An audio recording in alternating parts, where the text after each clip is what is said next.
आज आपण चिकन तंदुरी करणार आहोत। तर त्यासाठी मी इथे 1.5 किलो चिकनचे तुकडे स्वच्छ धुवून घेतलेले आहेत। ते मोठ्या आकाराचेच घ्यायचे आहेत। त्यामध्ये मी 2 चमचे हळद घातली, 2 चमचे आलं लसणाची पेस्ट घातलेली आहे। हळद मी छोट्या चमच्याने घातलेले आहे। मीठ आपल्याला चवीनुसार घालायचे आहे। त्याचबरोबर याच्यामध्ये अर्धा लिंबाचा रस घालायचा आहे। माझा मोठा लिंबू होता त्यामुळे मी अर्धाच घेतलेला आहे। तुमचा छोटा असेल तर तुम्ही 1 घेऊ शकता। त्याचबरोबर इथे मी 2 चमचे गरम मसाला घातलेला आहे। आपण यामध्ये कोणताही विकतचा मसाला वापरत नाही आहे, सगळे घरगुती मसालेच वापरत आहोत। त्याचबरोबर अर्धी वाटी मी दही घालत आहे। दही शक्यतो आंबट असावे म्हणजे मॅरिनेशन छान होते आणि चिकनचा जो स्मेल असतो तो निघून जातो। तर अर्धी वाटी दही घातलेला आहे। त्याचबरोबर इथे मी छोटे चमचे तेल घालत आहे। तर मी इथे 3 घातलेले आहेत, तुम्ही 4 चमचे घालू शकता तुमच्या टेस्ट वाईज किंवा जसं ऑइली तुम्हाला आवडतं तसं। पण चिकनला एक स्वतःचं ऑइल असतं, त्यामुळे ते रिलीज करतं जेव्हा आपण त्याला गरम करतो। त्यामुळे तेल शक्यतो मग कमी वापरायचं, त्यामुळे मी 3 चमचेच घातलेलं आहे। त्याचबरोबर इथं मी लाल तिखट घातलेलं आहे। लाल तिखट 2 चमचेच घातलेलं आहे आणि हे प्लेन लाल तिखट आहे, मिरची पावडर। आता त्याला छान आपण एकजीव मिक्स करून घेतलेलं आहे आणि मी इथं क्लीन रॅपनी रॅप करत आहे। तुम्ही स्टीलच्या डब्यात किंवा एका एअरटाईट कंटेनरमध्ये वगैरे पॅक करून 8-10 तासांसाठी फ्रीजला मॅरिनेशनसाठी ठेवू शकता। जर तितका पुरेसा वेळ नसेल तर 2 तासही बस आहेत। आता आपण इथं चटणी करून घेत आहे। तर त्यासाठी मी इथं 4-5 लसूण पाकळ्या, 4-5 मिरच्या, 1 मूठ कोथिंबीर आणि 1 मूठ पुदिना, थोडा लिंबाचा रस घालायचा आहे, ज्याने मिक्सरला वाटण केलं की ते काळं पडत नाही। त्याचबरोबर इथं मी 3 चमचे दही घालत आहे। दह्यामुळे आपली चटणी स्मूथ अँड क्रीमी तयार होते, त्यासाठी मी इथं दही वापरत आहे। त्याचबरोबर आपल्याला आता इथे चवीनुसार मीठ घालायचं आहे आणि त्याची छान आपण मिक्सरला पेस्ट करून घ्यायची आहे।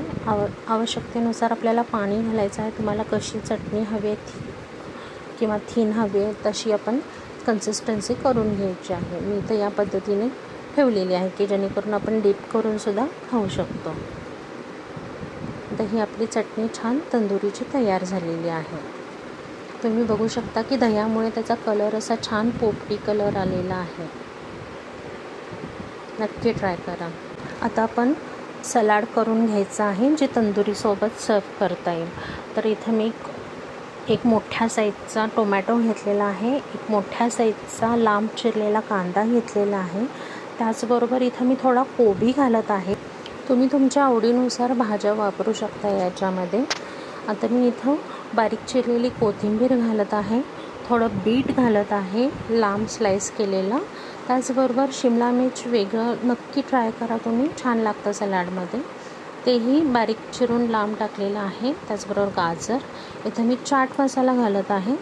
त्याचबरोबर ब्लॅक पेपर, काळी मिरी पावडर, त्याचबरोबर लाल तिखट आणि मीठ। पेपर आणि तिखट तुम्ही तुमच्या आवडीनुसार कमी जास्त करू शकता। त्याचबरोबर लिंबाचा रस घातलेला आहे आणि हे आता छान आपल्याला एकत्र करून घ्यायचं आहे। तर हे आपलं तंदुरीसोबतचं सलाड तयार झालेलं आहे। आता आपल्याला तंदुरी करून घ्यायची आहे।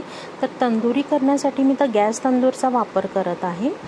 तर अशा पद्धतीनं ते गॅस तंदूरचं भांडं येतं, हे आपल्याला फक्त गॅसवर ठेवायचं असतं आणि त्याला वर जाळी असते आणि स्टिकसुद्धा असतात, पण मी स्टिकवर नाही करत आहे, मी जाळीवरच करत आहे। तर आपल्याला गॅस लावून घ्यायचा आहे। मी तर दाखवते कसं यूज करायचं आणि हे फक्त आपल्याला त्याच्यात ठेवून द्यायचं आहे। आता इथं मी थोडंसं ब्रशिंग करून घेते त्या जाळीला, ऑइल ब्रश करून घ्यायचं आहे आणि आपल्याला जे मॅरिनेशनचे पीस आहेत ते डायरेक्ट आपल्याला याच्यावर ठेवून द्यायचे आहेत। एक 20 ते 25 मिनटामध्ये आपला तंदूर छान भाजून तयार होतो। ह्या त्याचं झाकण आहे। तर अशा पद्धतीने त्याला हँडल हे आहे। आता हे आपलं मॅरिनेशन तयार आहे। आता ते आपल्याला त्याच्यामध्ये पसरून ठेवायचं आहे। तर इथं मी तंदुरीसाठी ब्रेस्ट पीस आणि लेग पीस वापरलेले आहेत। तुम्ही तुमच्या आवडीनुसार शक्यतो दुकानदाराला सांगून तसे घ्या, म्हणजे ते त्याच्यावर चिरा वगैरे करून देतात आपल्याला चिकनला।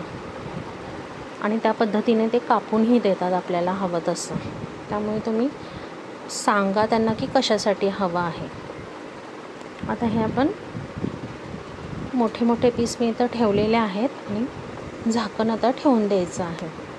तर अशा पद्धतीने गॅस तंदूर मिळतं, त्यामुळे कुठल्याही तंदुरी वेगळ्या भांड्याची गरज नाही. मायक्रोवेव्हमध्येही होतं, पण मायक्रोचं ड्राय होतं चिकन. त्यामुळे गॅस तंदूरचा वापर नक्की करून बघा. खूप सुंदर आणि अगदी विकतसारखं होतं चिकन आपलं. त्याच्याहूनही चविष्ट होतं, कारण विकतच्या ह्याच्यामध्ये तेलाचा वापर खूप करतात. तर हे आपल्याला हवं तसं इथं आपण तेल वापरून करू शकतो. हे बघू शकता, हे आता छान असे पलटून घ्यायचं आहे. आधीमध्ये चेक करत राहायचं आहे आणि असे पलटून घेत राहायचं आहे. गरज वाटल्यास तुम्ही इथं छान ऑइल स्प्रे करू शकता. मी इथं ऑइल स्प्रेचाच यूज करत आहे. तुम्ही ब्रशिंगही करू शकता. मग तुम्ही तुमच्या आवडीनुसार तेल किंवा बटरचा वापर करू शकता. मी शक्यतो तेलच वापरलेला आहे, ऑलिव्ह ऑइल. आता हे पहिले 2 मी पीस काढून घेतलेले आहेत, कारण ते भाजून झाले होते. आता हे 2 पीस मी काढून घेत आहे. तुम्ही बघू शकता, हे छान आपले भाजलेले आहेत आणि ते अगदी आतपर्यंत भाजले जातात. मी इथं दुसरी बॅच लावून घेतलेली आहे. आता आपले हे छान तंदुरी चिकन, त्याचबरोबर हे सलाड आणि आपली ग्रीन चटणी, असं आपलं हे स्टार्टर तयार झालेलं आहे. तुम्ही नक्की ट्राय करा.